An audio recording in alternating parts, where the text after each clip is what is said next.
जमीन से संबंधित बहुत सारे ऐसे मामले होते हैं जो आपके दिमाग में जो है उठते रहते हैं। जैसे एक प्रश्न आया है जिसमें ये पूछा गया है कि जो एक पोता होता है क्या उसका अपने दादा की प्रॉपर्टी के ऊपर डायरेक्ट हक होता है कि नहीं होता है। इसी से संबंधित एक दूसरा प्रश्न भी आया है कि क्या एक पिता जो है वो अपनी पैतृक संपत्ति को बेच सकता है कि नहीं बेच सकता है। तो आज इन दोनों प्रश्नों के ऊपर जो है चर्चा करेंगे। साथी नमस्कार, मैं हूं नवीन शर्मा और आप देख रहे हैं हिमाचल टीवी।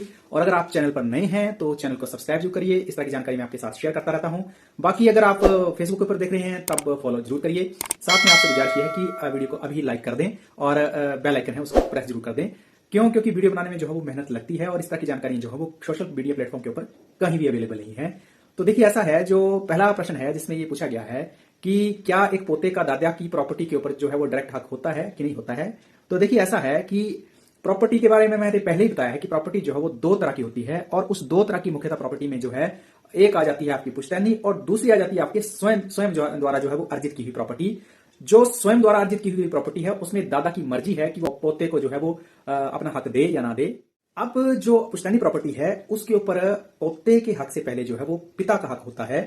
अब उस पोते का जो पिता है वो जो उसके दादा हैं उसका मतलब पुत्र हुआ, तो पहले जो दादा की प्रॉपर्टी है वो पुत्र के नाम जो है वो ट्रांसफर होगी और इसका एक प्रॉपर जो है वो एक म्यूटेशन के तहत जो है वो एक वारसानों के तहत जो है उसका ट्रांसफर होता है।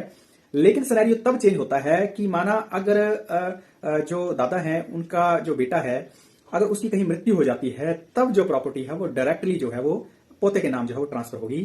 और इसमें जो है ये जो प्रॉपर्टी है ये क्योंकि एक जो है वो स्वयं अर्जित प्रॉपर्टी नहीं है, पुश्तों से ये चली आ रही है, तो उसके ऊपर जो है वो पोता या अगर पोती है तो उसका जो है वो इस जो मामले में जो है वो डायरेक्टली हक बन जाता है।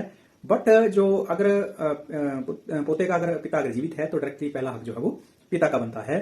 ठीक इसी तरह से जो दूसरा प्रश्न है वो थोड़ा सा इंटरेस्टेड है कि क्या एक पिता जो है वो अपनी पैतृक प्रॉपर्टी को क्या बेच सकता है कि नहीं बेच सकता है। तो देखिए ऐसा है कि जो पैतृक प्रॉपर्टी है उसको बेचने के लिए जो है कुछ नियम एवं कायदे हैं जिसमें उनका जो है ख्याल रखना पड़ता है।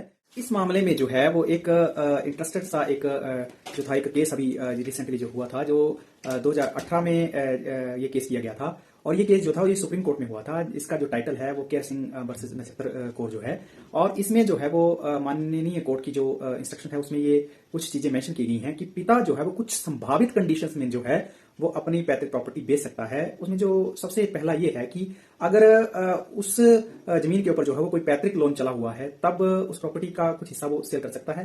सेकंड ये है कि उसकी अपनी बेटी या बेटे की विवाह के लिए या मैरिज के लिए अगर उसे धन की आवश्यकता है तो उस संभावित कंडीशन में बेच सकता है। तीसरा जो है कि उस रिलेटेड भूमि के ऊपर कोई कानूनन कोई केस इत्यादि वगैरह कोई चला है तो उस संभावित कंडीशन में भी वो उस चीज को बेच सकता है। और जो चौथा है वो सबसे महत्वपूर्ण है कि अपने परिवार के भरण पोषण के लिए अगर उसे कहीं नेसेसिटी है उस चीज की तो वो उस कंडीशंस को जो है वो लिखित पैमाने के ऊपर शो करके जो है उसको बेच सकता है। तो ये एक आपको मैंने इसका एक केस का एक जो था वो डिसीजन सुनाया। अब इस मामले में जो है वो एक प्रश्न और उठता है कि बहुत सारे लोगों के मन में ये भी रहता है कि प्रॉपर्टी जब पुश्तैनी मिल रही है तो क्यों ना उसको कोई इंडिविजुअल जो है वो बेच क्यों नहीं सकता है। तो ऐसा है कि प्रॉपर्टी के ऊपर जो है वो सभी लोगों का जो है वो आने वाली जो पुश्ते हैं उनका सबका हक होता है। तो ऐसे में कोई सॉलिड रीजन चाहिए।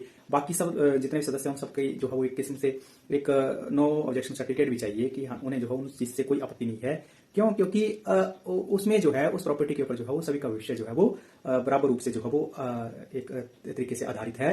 तो ये कुछ संभावित कंडीशंस हैं जिसके अनुसार जो है वो प्रॉपर्टी जो है वो एक पुश्तैनी जो है एक पिता सेल कर सकता है।